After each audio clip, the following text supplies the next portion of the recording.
This podcast is brought to you by Celicopter. Tired of listings that go nowhere? Exhausted by tire kickers who waste your time? Don't sell your helicopter alone. Celicopter handles the entire process from start to finish. So, if your helicopter is sat too long waiting for a buyer, contact the team at Celicopter today for your complimentary market valuation. Call 1-855-CELICOPTER, 1-855-735-5226, or email sales@celicopter.com. Celicopter. List it, sell it, done. All right, this is the Helicopter Podcast. This is Halsey Scheider with Celicopter, and I'm super excited to be down in Southern California today at Helinet with Kathryn Purwin. Kathryn, thank you so much for having us, first off. Absolutely. It's a pleasure. It's been super fun. You know, I've been able to do a number of these podcasts and being involved in different operations. And I have to say off the bat, like just the culture, the vibe of this place is awesome. Like everyone has been so welcoming. You can tell that the pilots really enjoy being here. So it's just been awesome. So thank you so much for having us. We're happy to have you here. And yeah, it is like a big family here at Helinet. Yeah, and I'm sure like with, you know, as an operation grows, it's difficult to kind of, you know, keep that family culture vibe, but whatever you guys are doing, it seems to be working. We care about one another. I think that's one of the big things is a genuine empathy that we have for one another for the most part. And that helps a lot. Yeah, it's super important. Yeah. Not always easy to do. Nope. Especially as you get bigger. How many pilots are you guys at now? 40. We're at 40 pilots. 40 pilots. Yeah. Wow. So, I mean, that's, you know, pilots, mechanics, dispatchers. Right. I mean, you guys have so much going on here. We're 85 people strong. 85. Wow. A lot of employees here. That's crazy. So you're here at 85. Obviously, like all big companies, they start as little companies. Right. And I know your late husband, Alan, started this company, I think in 1988. 1987. 1987, right. Excuse me. Close. With West Coast Helicopters. Right. And so I'm just kind of interested to learn a little bit about that original vision of, you know, this idea to start this helicopter company, right. What he wanted to do and kind of what it's turned into. So Alan co-founded this company actually with a partner. His name was Mike Tamburo, and they started the company. Alan had a mentor who he flew. He flew for another company that he worked for, and this mentor, his name was Emil Martini. He, you know, suggested to Alan, look, you could do this on your own. And you know, Alan, at 25 years old, he and Mike pooled their money. They bought one Long Ranger. There were, you know, 3 employees in the entire company, and they started what was then West Coast. Later in 1999, they merged with Helinet and took that name, or actually Alan did. Mike had passed away by then. But it was a small company at first, and I don't think that Alan really had a huge vision. He just wanted to do it right, and he wanted to grow, and he found ways to grow along the way. And one of the first ways he found to grow was medical, with organ transport. Emil Martini was in the pharmaceutical industry, and you know, he suggested to him, look, you know, we got to get these organs moved, and helicopters are a great way to do it, and you should get involved. And so we've been in that business for a very long time. So that was kind of one of the early, and production was very early. He was doing production before he started West Coast. Okay, so he was kind of in production, and it was Southern California, the location just for him, because that's where he lived already. And well, Southern California was where he lived. Van Nuys is really, he grew up at Van Nuys Airport. His dad had a Cessna 182 at a hangar right down the way from where we are now. And, you know, if he wasn't tinkering in the hangar with his dad on weekends, he was up flying around the LA area. He had his first flying lesson when he was like 5 years old, sitting on a stack of cushions so you could see over the instrument panel. That's awesome. So, you know, he had a very long connection with Van Nuys Airport. Very cool. Yeah, but also Van Nuys Airport, as you probably already know, although you can't tell today, it's actually a better place to be in some ways because it's not susceptible to the coastal weather conditions. Sure. That some of the other airports. Except with the weather that I brought today. Except what you brought down with you, yeah. I brought that Oregon weather down. You did. That's cool to hear that, Alan. Similar to me, now my dad and my mom, they weren't pilots. In fact, I think they're kind of scared of flying. Yeah. So I didn't have a dad that had an airplane, but my earliest memories were wanting to fly, right, and be a pilot. And so it's really cool to hear like that he caught that bug early. Right. And it seems like 90% of my friends, my coworkers, other pilots have that kind of same mentality, that bug, Right. that catches early. Absolutely. There's the weird ones out there. I'm one of the weird ones. You're one of the weird Yeah. ones. So what's your flying background? So I started flying when I was in college. Okay. I was a history poli-sci double major because I wanted to go to law school. And before I graduated, I took a ride and decided I wanted to fly. So by the time I graduated, I was already working my way through lessons, and I ended up flying business jets. I did get my helicopter rating. I was never a professional helicopter pilot. I did a couple of flight lessons, but by that time, Alan and I had started a family, and yeah. So you didn't pursue the helicopters I didn't pursue any it. further. No, I only have, I think it's 250 to 300 hours in helicopters. So I mean, no. that's better than It's nothing. something, yeah, definitely. But You at least can get yourself out of a pinch, I guess. probably could, although it's been a long time, so I'm not sure. I wouldn't want to test it. It was funny the other, on Thursday, we've been down here for a couple of days, and it's been so fun to look at all your aircraft and see all your operations. I have no experience in what I call big helicopters. So like the 76, for instance. Right. I was sitting in the cockpit with Sean the other day, and it's kind of weird to sit in a helicopter and feel like a fish out of water. Right. Because I'm so comfortable with helicopters, and It's then a I whole- sit in this thing and I'm like, Everything's different. what is this? Yeah, the systems are different. It's a whole. You That's why know, people have to go away to school or get extensive training. Totally. Yeah. It reminds me of when I was a kid, I don't know if they allow it today, but every time I got on a commercial flight, I would go to the cockpit. Right. And I would, sit in the seat, and I think there's a picture of me when I was like 7 with a captain's hat on, and I remember as a kid looking at everything and just feeling, overwhelmed. Right. And how do they do this? And what are all these buttons? Right. It's kind of how I felt, When you got in the 76.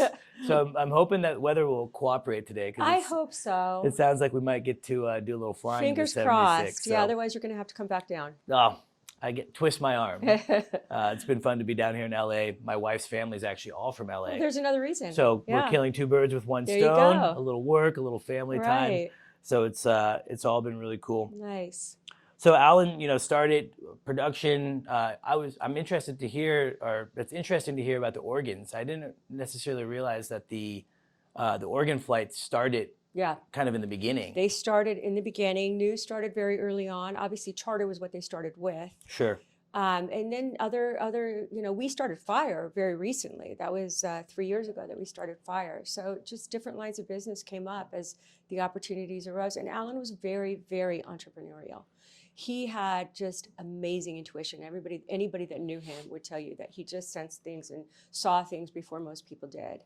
And he just jumped into industries, like organs is a good example, before people really were doing it in helicopters. Yeah, I mean, I personally thought that the organ transplant flying was kind of a newer Yeah, thing. no, I actually flew organs in business jets way back when I was That's flying. crazy. Yeah, I flew the teams. So for our listeners out there that may be either newer to the industry or not familiar with that sector of the industry, I mean, it's simply you guys have a 24-hour dispatch center here. Right.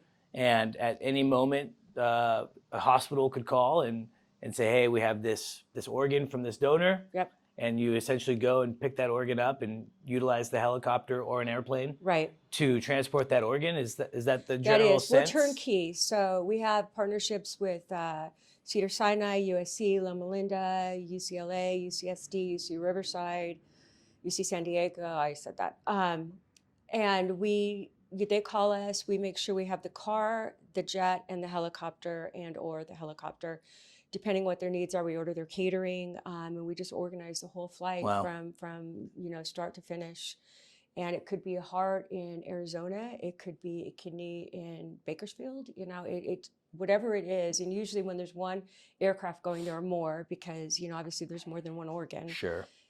So yeah, I mean we've been doing it for a long time, and it's really amazing. Last year we flew 962 organs. Oh, wow. To That's incredible. local area hospitals. Yeah. And it's really neat, and that's something I always kind of talk about with, I would say, non-helicopter people, maybe people that are have maybe a negative perception of helicopters, or maybe just they're scared of flying in helicopters Right. or whatnot. I always try to allude to the fact of all the operations that helicopters do that help people. Right. I was able to fly air medical. for a couple of years. And, it made me feel good as a human Yeah. to know that my skill, the thing that I had worked hard to get to, was also allowing me to help other people. Absolutely. And that's one of the things that you see here when you say people, you see a high level of, participation and high morale. We really are proud here of what we do. I mean, we have flown to date over 11,000 kids for Children's Hospital Los It's Angeles. amazing. All at no cost to the hospital. It's all at no cost to the hospital or to the kids and their families.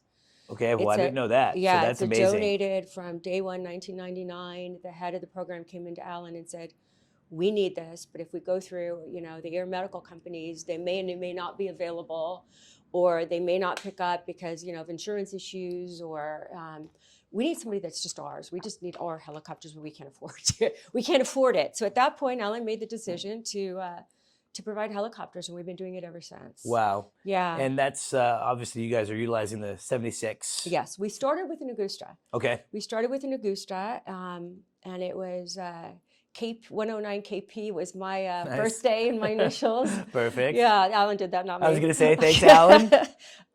But it evolved into a Sikorsky because Judy, the head of the program, came to Alan again and said, look, we need more room because the parents would like to travel along with their Sure, kids. it's So, important. Yeah, absolutely. So he traded up to Sikorsky, and then she came back to him and said, really, if these helicopters, they're down a lot, and we'd really like to have more available. Like, can we get two?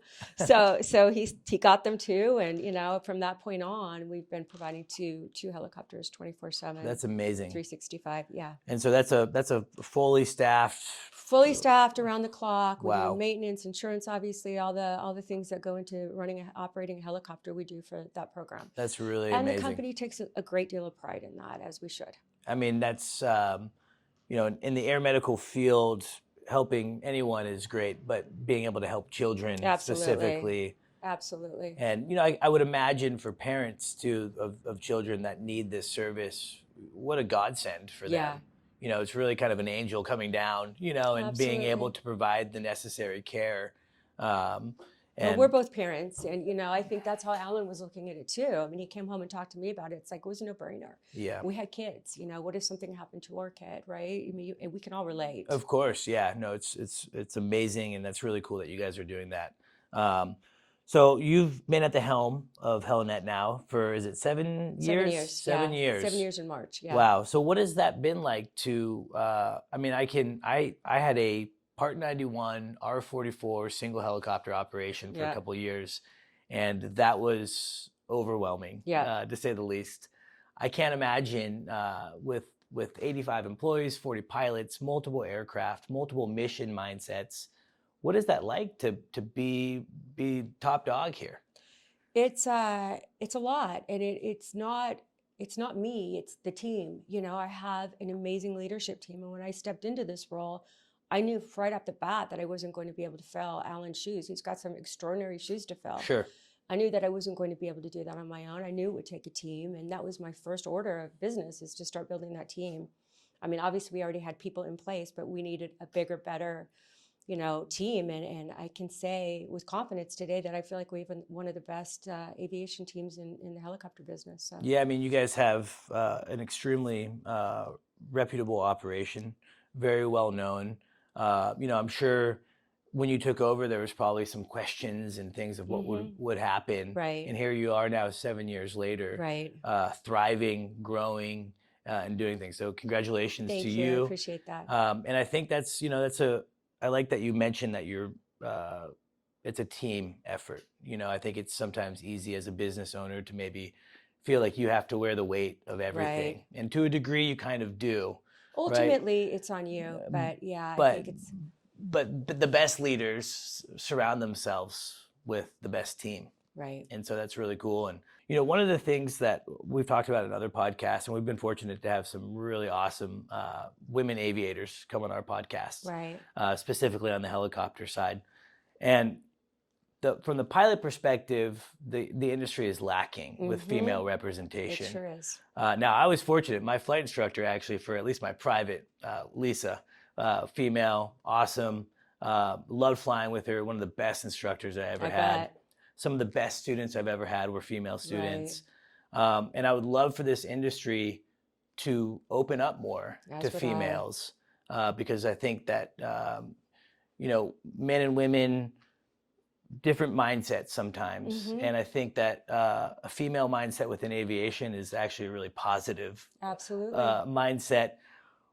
What is it? Has it been hard? I mean, specifically, pilot pool is small, but women business owners of aviation operations has to be a much smaller pool. It is. It's a business, an industry that is represented by 25% or less female is considered male dominated. Aviation, professional pilots are, I think, 6% of the aviation pool. 6%. Wow. That's far below that benchmark. It's crazy. It's crazy to me because the number wasn't that much lower when I started flying a long time ago. So, and obviously women leaders in aviation are even lower. Only Sure. 3% of CEOs are Wow. female in aviation, including, across the board, big airlines, everything. That's wild. So to me, it is, there are stereotypes that are pervasive. And these stereotypes are pervasive not just with men, but with women. Sure. They're not getting into the industry. I mean, we try to hire women.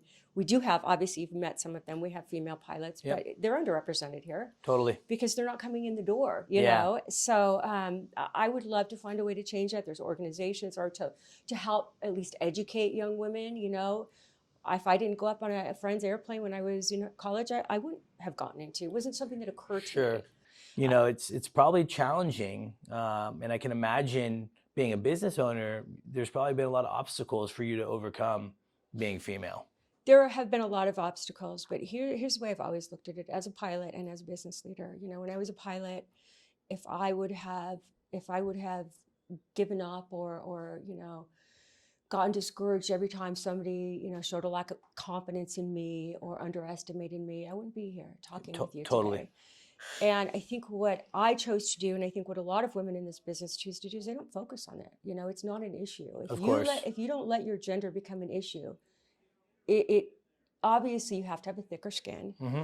You have to, it's unfortunate, but it's the case. You have to, there's hurdles that you have to overcome, but it can be done. Totally. Gender should not define success. Absolutely should not. And so, for me, if I could tell you stories about passengers who absolutely just could not seem to recognize that I was a necessary part of the crew, or, colleagues that underestimated me, or once I came in here to lead, there were bets being made in the industry about how long it would be before I failed. And, there were people that worked here at Helinet that thought, well, this is a good chance to go start a competitive business. And they did. So there were all these things. But what I focus on is the people that supported me. Sure. And there are many men and women that did. More men and women supported me, I have to say, than didn't. Yeah. And, it's funny that it's sad that that's kind of the world that we live in. Right. That people would want you to fail. Right. I've never quite understood that. I don't understand it either. It's not a zero-sum game. I mean, if I fail, it doesn't make them any less. It doesn't make them. Right. There's probably some deeper rooted insecurities I'm sure, yeah. on their end. And, that's a good point. I mean, I think it's easy from being male to look at it as kind of like, trying to understand kind of what it would feel like to be a female in this industry. And I like your answer of just, you don't focus on it. Right. You're a human, a very capable human.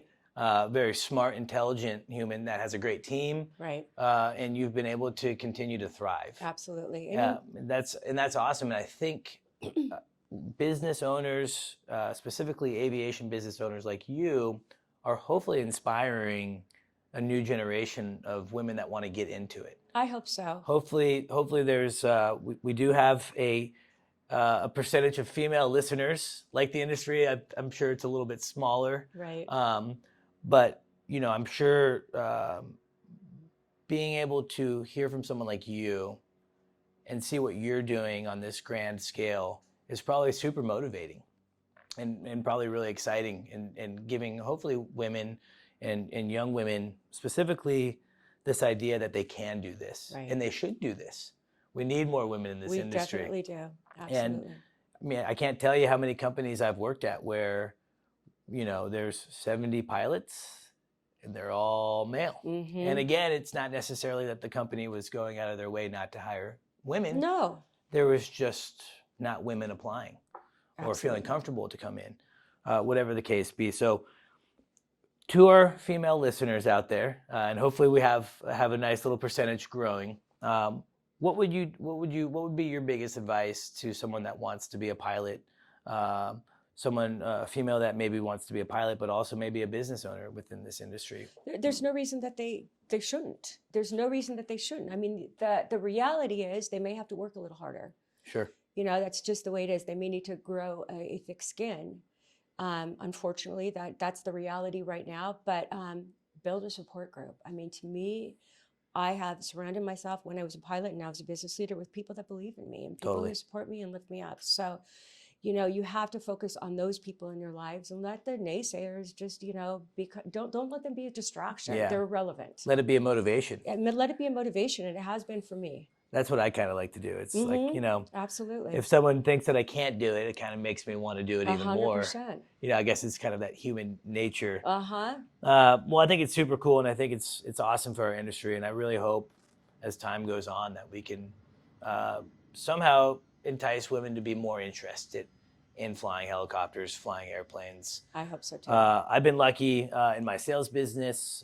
Some of my clients, some of my favorite clients are women business owners within the aviation field, and they're badass. They're killing it. Yeah, I know some badass female and aviators they're too. totally doing it right. Right. And I think that the more women that we can get, specifically leading companies, it will hopefully allow and excite more females to join. I think so. I think every time somebody, you know, makes it to the top or near the top in aviation or is successful on any level in aviation, they're opening doors. Totally.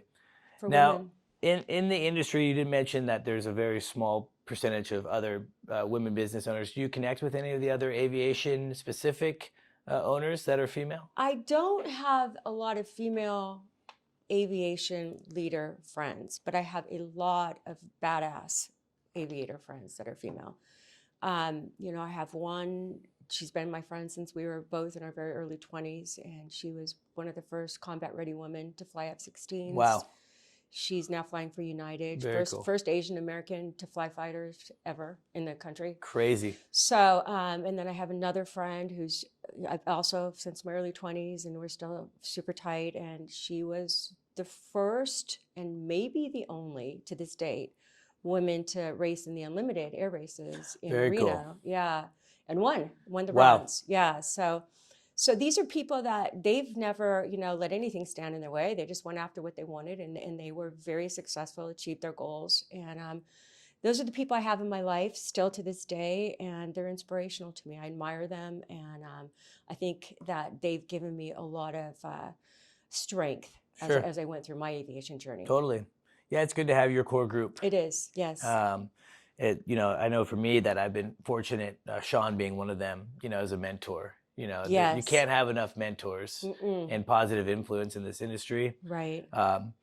For men and women, this can be a hard industry for everyone. Absolutely. And so it's good to be able to have the right people help you in this industry, Right. and motivate you.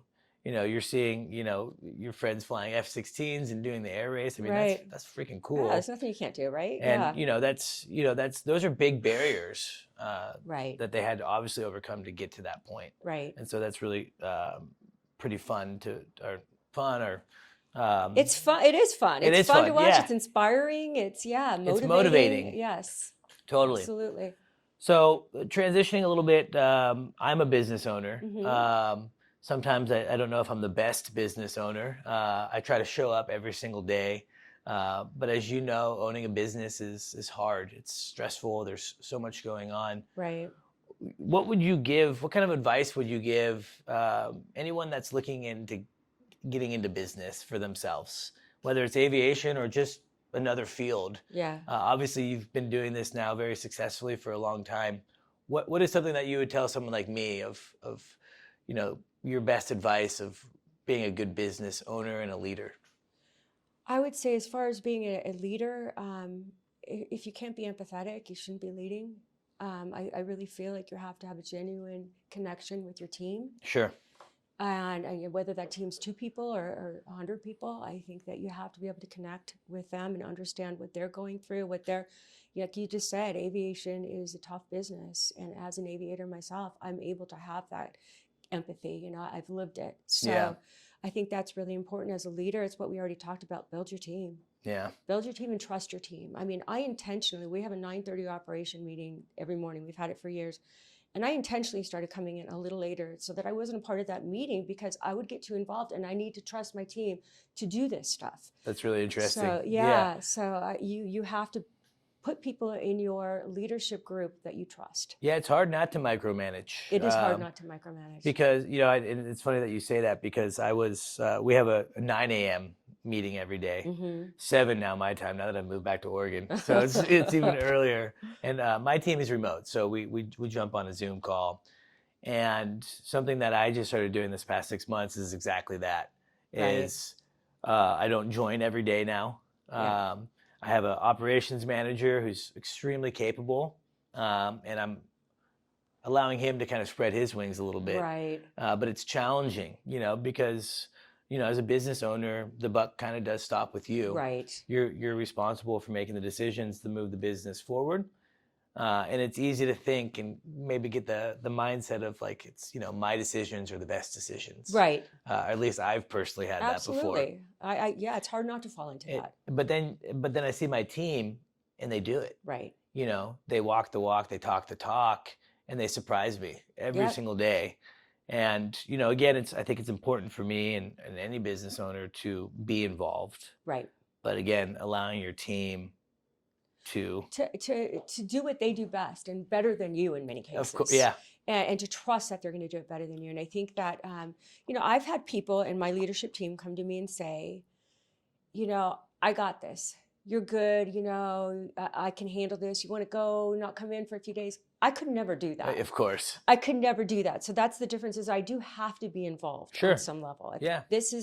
If this is something that I'm leading, then I'm going to lead it. I'm going to be involved. I can't just go away for 2 weeks and trust that it's okay. Of course. So there's degrees, right? So the degree that I'm letting them all do their jobs, but ultimately it's as you said before, it's ultimately my responsibility. Yeah. It's ultimately, there's people flying at any given moment that are up there in the air. It's ultimately my responsibility to make sure they're safe. Absolutely. And I think it's a fine line because what I've experienced in my business is that sometimes team members will have really good ideas, right? But they don't see the whole scope of what's happening, right? And because of that, you want to listen and you want them to know that they're being heard, but because of the other items that just of the grand scope of it all. Is maybe, hey, that's probably not going to work that way. Absolutely. But hey, maybe there's a kind of a way that we can incorporate it or whatnot. Absolutely. I think that it goes both ways. And there may be things that I'm absolutely convinced is the right thing where they might. So it comes down to having an open mind. Totally. And I think it's really important to have the freedom and the confidence to say whatever you want. Yeah. I think when people get too stuck in a chain of command, for example, they're afraid to say something and they're afraid to speak out. I think that's really damaging and that really inhibits growth as a team and as a business. Totally. And it seems like, again, like how we started off is that the culture that you have built here seems to be a culture in which people probably feel comfortable in speaking up. Right. An open door policy, so to speak, of being able to come back and share feedback. Absolutely. Every time I've walked by your office, your door's open. Yeah. No, people come in my office and I want them to. Sure. I want them to. I mean, I come from a different place where I was involved in this business since its beginning almost. And I know these people. I've been to hospitals when babies were born, and I've met the wives and the kids and the husbands and know them personally. And so that element can't go away. You just can't go, okay, now I'm the CEO and my door's going to be shut and you need to talk to so-and-so and so-and-so before it gets to me. It doesn't work like that here. No. And it's hard because as a business owner, you always have so much going on. I personally do. And I have a small business. It's a teeny business compared to this. And I feel overwhelmed. And so sometimes when my guys are bombarding me, I can feel like it's easier to give them a cold shoulder, right? Yeah. But I've had to check myself and really realize if I'm starting to feel that way to, hey guys, I want to hear it. I want to be there. I want to be that support for you. And, I think that's part of learning how to do things. Absolutely. And it seems like you guys have mastered it. I'm going to come hang out here more and just absorb as much as I can. You can hang out as much as you want, but I think you'll find we haven't mastered it yet. It's always a work in progress. And that's probably another key point, is Right. to know that you're not perfect. Right. To know that things could always be a little bit better. Systems and procedures could get better, but you're always building towards that. Right. And knowing that you'll never be there. Right. Never. Absolutely. It's never going to be perfect. Yeah. One of the things that I try to tell myself every day is like, I need to show up. Like I need to show up. I need to be my best self. Yes. Not only in business, but just in life. You know, I have to be a good husband. Absolutely. I have to be a good family member. I have to be a good person in my community. It takes a lot of time and energy, and I'm not always great at it. And I try to find things that motivate me to kind of show up. Right. What are some things that motivate you to show up every day and kick butt like you're doing? I mean, what motivates me now is my passion for this company and this team. I mean, you know, motivation is a fluid thing. What motivated me when I was young is different from what motivates me now. But what motivates me now is Helinet. You know, I'm motivated by making sure this company stays successful, that making sure 85 families continue to, you know, have a job. Totally. That's very motivating to me. I love this company. I love our missions, and I love our team. So, yeah, I mean, it's motivating and probably slightly scary at times. no, You know, it can be very scary. 85 salaries, benefits. Extremely scary. You know, and that's certainly would get me up out of bed for sure. Keeps me up at night a lot. I mean, there's definitely, you know, if you're a leader in aviation, I think there's a lot to keep you up at night. Yeah, you have to get kind of good at not sleeping. Exactly. And still showing up. Absolutely. It's not easy to do, but I think the reward of that is sustaining and growing and seeing it all happen still. Right. You know, it's, for me, I look at some of the sleepless nights, but I look at the reward that, you know, for me, I'm not quite 85 people, but I'm helping provide a better life for the guys that work for me. 100%. And that's such a fulfillment for me personally, of knowing that this little crazy idea that I had has enabled my friends, because they were just all friends of mine, you know, the helicopter industry, to be successful. I think it's something you should be very proud of. It's super cool. Yeah. It's super fun, but yeah, it gets certainly a little stressful at times, as you know. Well, speaking back to Helinet, and you know, Alan started off with a single helicopter, production work, organ work. What are you guys up to now, and what do you guys look forward to doing in the future? So we focus on our existing lines of business, you know, improving them, growing them, but we're also really getting involved in the eVTOL world. Interesting. So we've been, for the last 2 years, you know, visiting manufacturers, meeting with manufacturers, and exploring the potential of, you know, incorporating electric aviation into our models, probably starting with package delivery and maybe eventually organ delivery. Obviously, this is in the future. Yep. But, you know, you got to disrupt yourself before somebody comes in and disrupts you, right? Totally. So we're very involved. We are active members of Urban Movements. Okay. Urban Movement Labs, which is it's an organization set up by the mayor in LA with the goal of bringing business leaders and industry professionals together to find ways to make Los Angeles a leader in sustainable electric transportation. So really cool. So we're working with a lot of companies, and, you know, talking about ways that we can bring that into Helinet. That's awesome. I actually was fortunate enough to be in Vermont a couple weeks ago. I visited Beta. Are you going to say Beta? I was at Beta. Yeah. Is that the most amazing place? You know, it was so funny because I didn't. It was kind of a spur of the moment. You know, my sales reps are kind of regional, and so I have a rep in the Northeast, and once a quarter I go to each rep and we hang out. We travel around, meet with owners, operators, and Ian had set up this meeting with Beta Air. Who'd you meet with? Do you remember? I met with their chief pilot, and I should remember his name. That's right. I don't. And Sean and I were talking about him yesterday because he's, of course, you know Sean, right? And they're buddies. Of course. But yeah, I didn't really look him up before going, in full disclosure, and I show up. And so impressive. Ian and I felt like we were at like Tony Stark Laboratories. Oh, right. Did you go in the simulator? Did the simulator. It was so fun. I mean, just everything about it. Yes. And did you get the full tour? I mean, we did. I was there for 3+ hours. Yeah. Got the full tour, got to eat their catered, their Michelin-starred chef.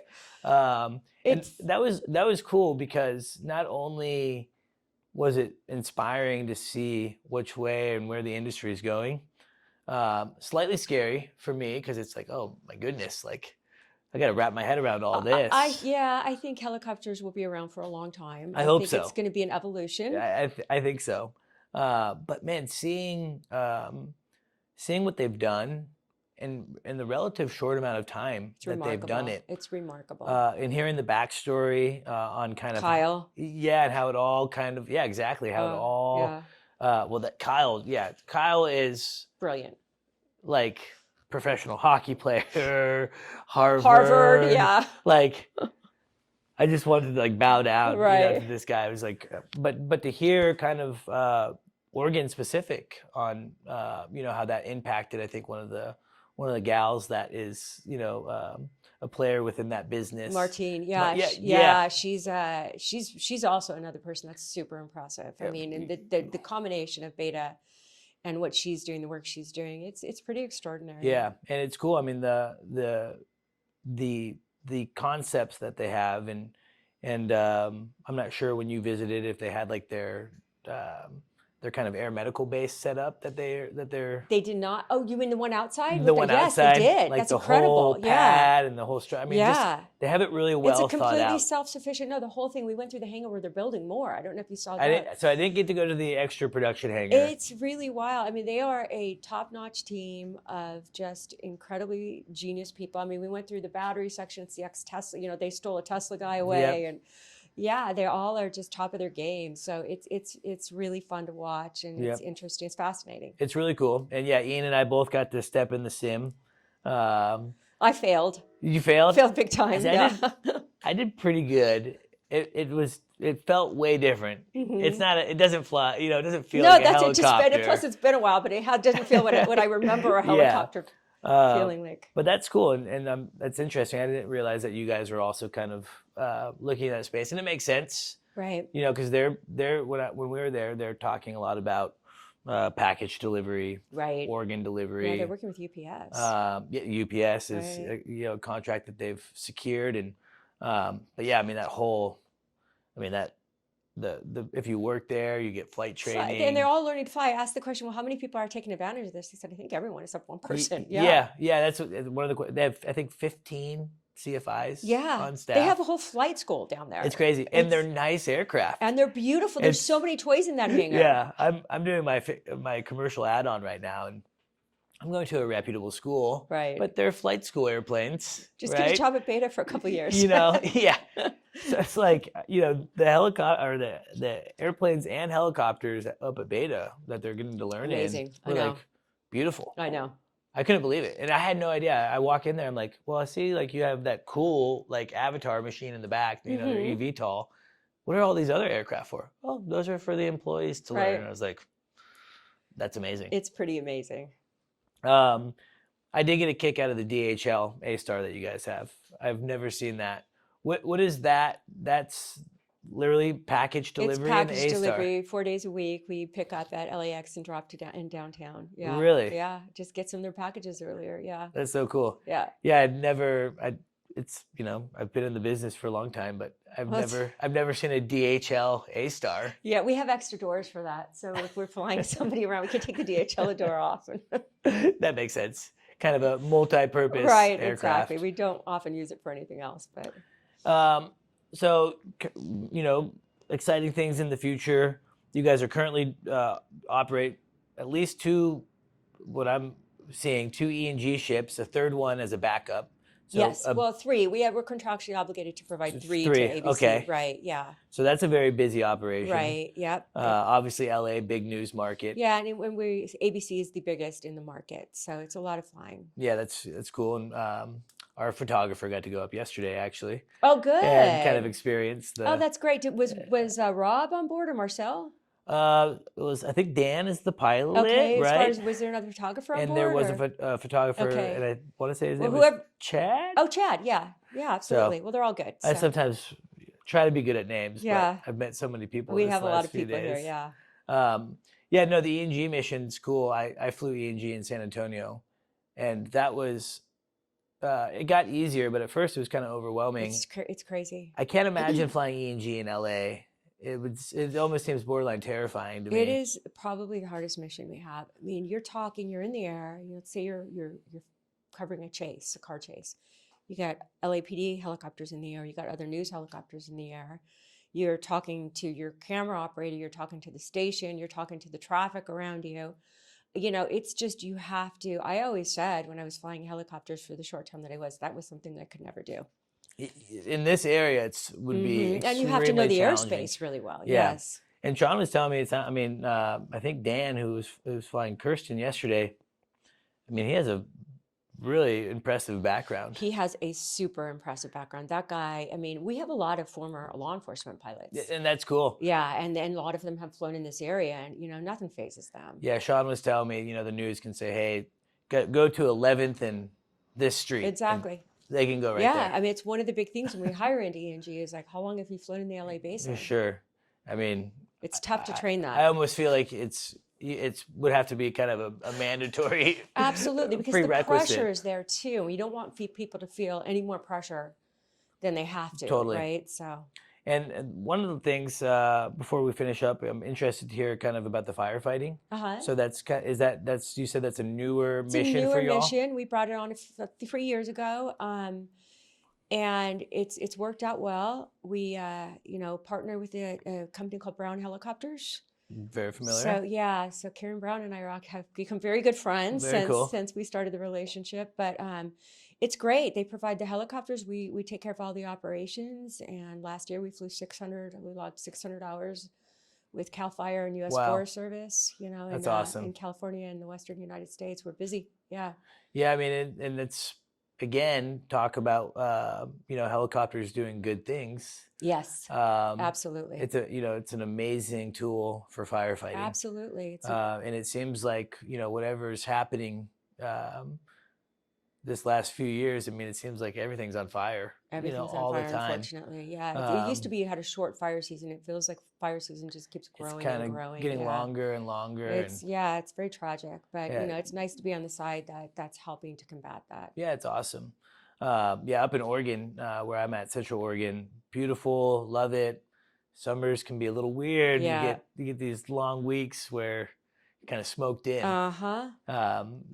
I remember a couple of years ago, the fire was in Tahoe, so a few hundred miles south of where I was, but still, wind blows right. Yeah, absolutely. We were in Montana. I was in Montana with some friends. We were doing a girls' trip there, and they were getting fire from Oregon, and they were getting fire from even Northern California. It's crazy. That's how far it traveled. Yeah, it's wild. It was smoked in, yeah. Well, that's cool. It's great to hear that you guys are getting into that operation. That's one of my regrets. I kind of wish, as a helicopter pilot, that I would have gotten into fire. We'll never say never. I know. It just, I feel like my path is maybe. Well, your path could always vary. You never know. I could, pivot a little bit. I always have said that there's kind of two paths in helicopter aviation. There's like, do you want to have a family path? Yeah. Or do you want to have really fun jobs? Well, you see people that kind of go back and forth between the two. Able to do both. We've had people leave us to go do firefighting before we started our firefighting division, and come back. Yeah. Saying, I really can't do this anymore. This lifestyle doesn't work for me. It's hard. Yeah. It's a lot of fun. It's fun flying. But if you Yes. have a family, it could be difficult. Absolutely. You're gone for a long time. Right. And same with, that's kind of just the utility It's the utility world yeah. in general. Right. But I am envious of a lot of my friends because I get to see kind of, they're pulling power lines and they're lifting power stanchions and chair lifts and all this cool Very stuff. skilled piloting. And I'm like, flying a 407 with autopilot. That's pretty exciting drinking coffee. It's, I'm very pleased with my path and how I've chosen it. So when you're not running Helinet, what are you doing? How do you unwind from this? Is it possible? It's possible sometimes, occasionally. I love to hike. I love to ski, and I have a ski trip planned in January to Jackson Hole. Jealous. I love to travel. My kids and both my kids love to travel too, so we have a lot of fun adventures together. We went in the last few years to Antarctica and to the Arctic and a few places in between. Yeah. Well, Kathryn, thank you so much for having us. Absolutely. I From my appreciate. team to yours, I mean, you guys have been so hospitable. I think we covered how proud we are of the lives that we touch through the work that we do. And I think that to me is my biggest connection and the connection that most people here have to the company. So That's awesome. Yep. Yeah, totally. And congratulations to you and having such an amazing team. thank you. And I look forward to seeing you in Atlanta. All right. Will yes. you be there? Oh, yes, I will be there. I'll Going to see you Heli then. Expo. I was talking to All Allison right. about it, so we're excited. Yes, I'll definitely be there. Awesome. Well, this was the Helicopter Podcast. If you like the Helicopter Podcast, please share it. Share it with all your helicopter friends. Like it on Facebook, Instagram. Love to hear from you if you have any ideas on future podcasts. We're traveling. I've been in the East Coast. I've been on the West Coast and everywhere in between. So we're really excited to be bringing this content. So thank you again for listening to the Helicopter Podcast. Kathryn, you rock. Thank you so much. Thank you. And we'll talk to you all soon.